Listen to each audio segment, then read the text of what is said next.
मुन्नू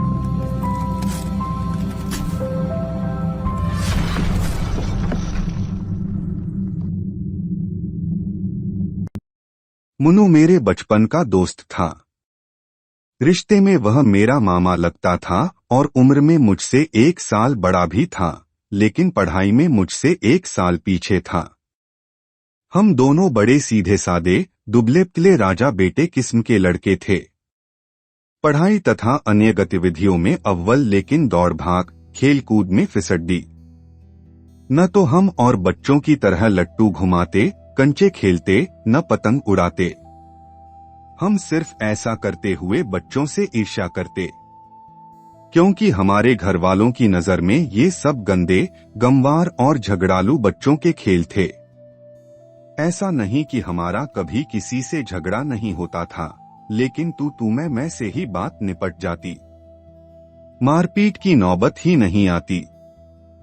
मान लो किसी से झगड़ा हुआ तो छाती फुलाकर उसके ठीक सामने नाक से नाक भिड़ाकर जा खड़े होते और फिर ऐसा संवाद होता है, क्या है, क्या है, क्या बात है, क्या बात है, क्या समझता है अपने आप को, तू क्या समझता है, बहुत गर्मी आ गई है, तुझे बहुत गर्मी आ गई है, एक पड़ेगी तो होश ठिकाने आ जाएंगे, तुझे एक पड़ गई तो सब भूल जाएगा, एक दूंगा तो मुंह टेढ़ा हो जाएगा, दूं, देके दिखा, मेरे मुंह मत लग, तू भी मेरे मुंह मत लग, क्या कर लेगा, तू क्या कर लेगा, शक्ल देखी है अपनी, तूने देखी है,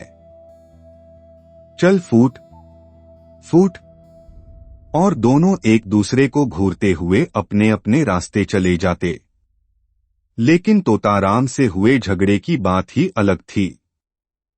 हमारा स्कूल इंडस्ट्रियल एरिया में था और इंडस्ट्रियल एरिया के बच्चे कदकाठी और ताकत में हमसे डबल ही होंगे। ऐसा ही एक लड़का था तोताराम, काला, मोटा और खूंखार। थूकता तो 1 फुट दूर जाता, एकदम कहानियों के राक्षस जैसे। तोताराम हमें बहुत तंग करता था। हम कुछ नहीं करते तब भी हमें मारता रहता।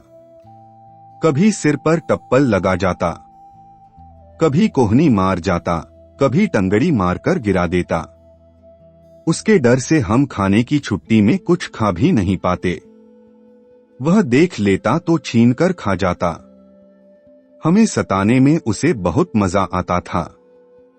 जहां तक होता हम उससे दूर दूर रहने की कोशिश करते, पर जाने कैसे तोताराम को पता चल जाता और वो भी आ जाता।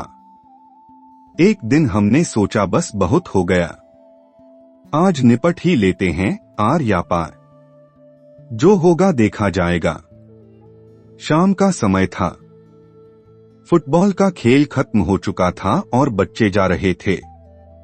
मैदान पर कुछ कुछ अंधेरा भी हो चला था।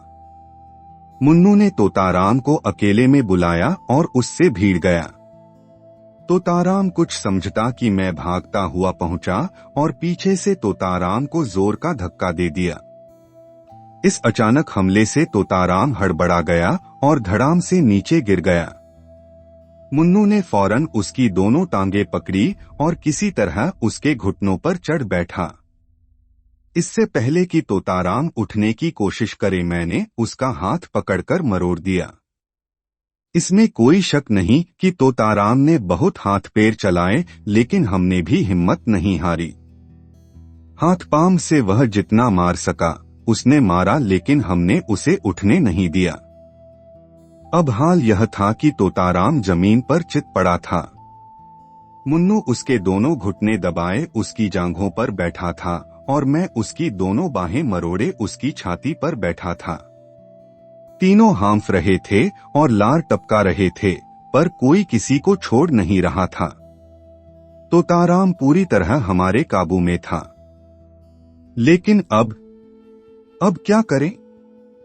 इसे छोड़ा नहीं कि इसने हमारी चटनी बनाई नहीं। बैठे रहें, लेकिन कब तक? अचानक दूर एक आदमी दिखाई दिया। हम चिल्लाए, भाई साहब, ओ भाई साहब। 2 बच्चों की अति पुकार सुनकर भाई साहब थोड़ा पास आए। भाई साहब, ये हमें मार रहा है, मुन्नू दर्द से चीखा। भाई साहब, हमें बचाइए, ये हमें मारता है। मैंने सुर में सुर मिलाया। भाई साहब ने कौतूहल से देखा। एक लड़का जमीन पर चित्त पड़ा है। 2 लड़के उसके हाथ पैर दबोचे उसके ऊपर चढ़े बैठे हैं, और जो ऊपर चढ़े बैठे हैं वे कह रहे हैं कि नीचे वाला उन्हें मार रहा है। भाई साहब मुस्कुराए, हाथ पीछे बांधे और अपने रास्ते चले गए। अब मैदान में दूर दूर तक कोई नहीं था। अंधेरा हो रहा था। देर से घर पहुंचे तो मार पड़ेगी। क्या करें? कुछ नहीं सूझा तो हम दोनों जोर जोर से रोने लगे। फिर पता नहीं कैसे अचानक हम दोनों एक साथ उठे और तोताराम को छोड़ घर की तरफ भागे। काफी दूर जाने पर पीछे मुड़कर देखा। नहीं, तोताराम हमारे पीछे नहीं आ रहा था। पर इससे क्या होता है?